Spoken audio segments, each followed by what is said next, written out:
watak ini menurut surat Al-Isra ayat 84. Bismillahirrahmanirrahim. Qul kullu ya'malu ala syakilatihi farabbukum a'lamu biman huwa ahda sabila. Ya, katakanlah wahai Muhammad, setiap orang berbuat sesuai dengan pembawaannya masing-masing. Maka Tuhanmu lebih mengetahui siapa yang lebih benar jalannya.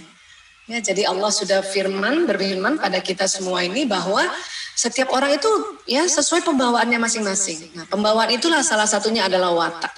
Ya. Dan watak itu genetik.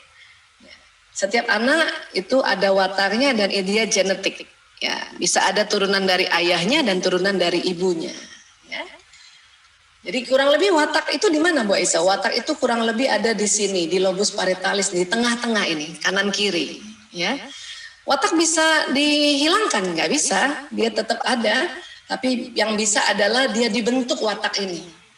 Bagaimana cara membentuknya? Yaitu kita berikan arahan-arahan dan nanti arahan-arahan, nasihat-nasihat, ajaran-ajaran itu masuk di otak yang merah ini. Gitu. Ya. Perlahan-lahan kita ajarkan anak-anak. Nah, untuk mengajarkan anak-anak apa yang nanti bisa kita masukkan ke sini, tentu kita ada baiknya lihat dulu dia punya watak yang ada di lobus parietalis ini. Ya. Baik, dan kemudian dari surat Asy-Syam ayat 8 sampai 9 ya. Fa'alhamaha fujuraha wa taqwaha. Maka Allah mengilhamkan kepada jiwa itu jalan kefasikan dan ketakwaannya, ya. Qad aflaha man zakkaha. Sesungguhnya beruntunglah orang yang mensucikan jiwa itu.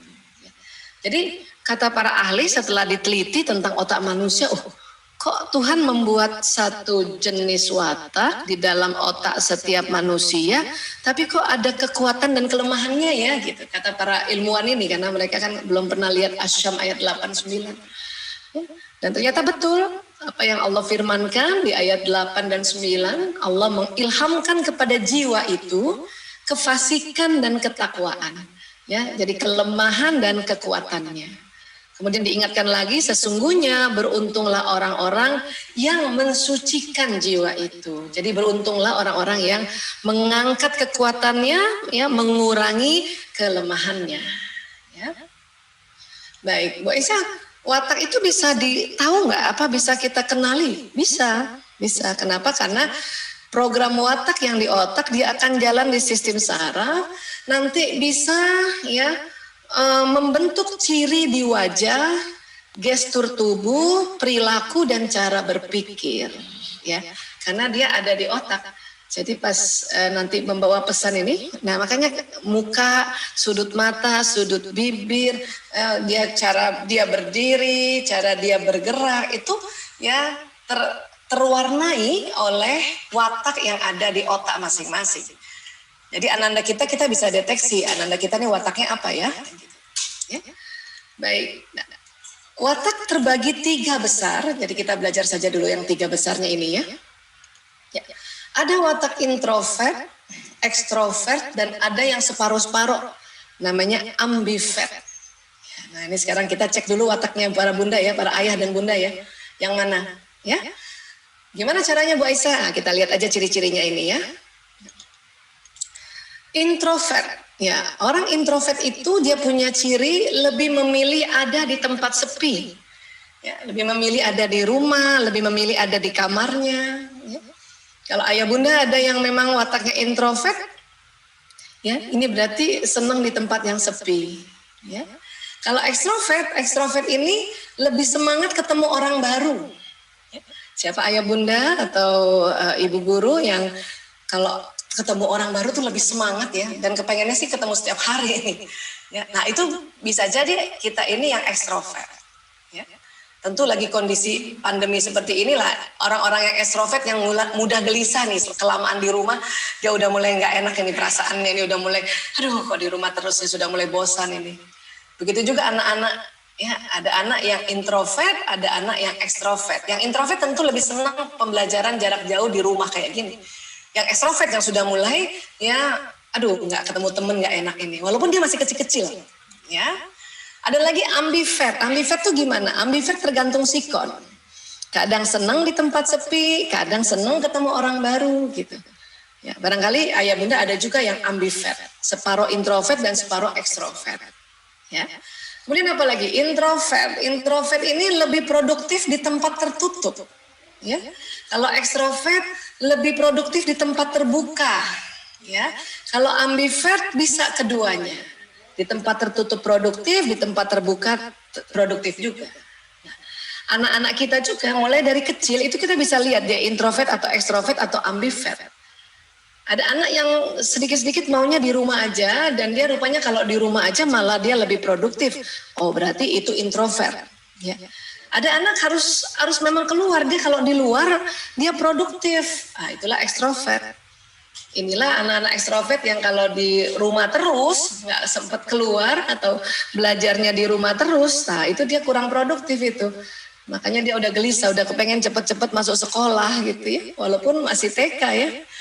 Baik, kalau yang kedua ambivert ya bisa keduanya, kadang produktif di tempat tertutup, kadang juga produktif di tempat terbuka. Ya. Baik, kemudian apalagi ciri-cirinya? Introvert, ekstrovert dan ambivert. Introvert, terpulihkan energinya saat sendirian. Jadi kalau kita yang introvert, supaya kita mau istirahat atau mau memulihkan energi itu harus sendirian. Dan ya, kalau ekstrovert bagaimana? Ekstrovert itu terpulihkan energi beramai-ramai. Oh, ya? Mana? Terpulihkan energinya saat beramai-ramai. Nah ini kalau ayah bunda yang ekstrovert, ya itu insya Allah kalau rame-rame energinya langsung muncul lagi. Anak-anak ekstrovert juga begitu. Itulah anak-anak ekstrovert dia gelisah tuh, belajar sendiri, nggak ada teman, karena nggak bisa rame-rame ya. Kalau ambivert ya tergantung situasi kondisi. Ya, bisa sendiri, bisa rame-rame. Ya. Kemudian introvert, lebih suka bekerja atau belajar sendiri. Ini introvert. Baik diri kita maupun anak kita yang lebih suka belajar sendiri dan bekerja sendiri itu introvert. Ya. Ekstrovert tentu kebalikannya, lebih suka bekerja atau belajar dalam tim.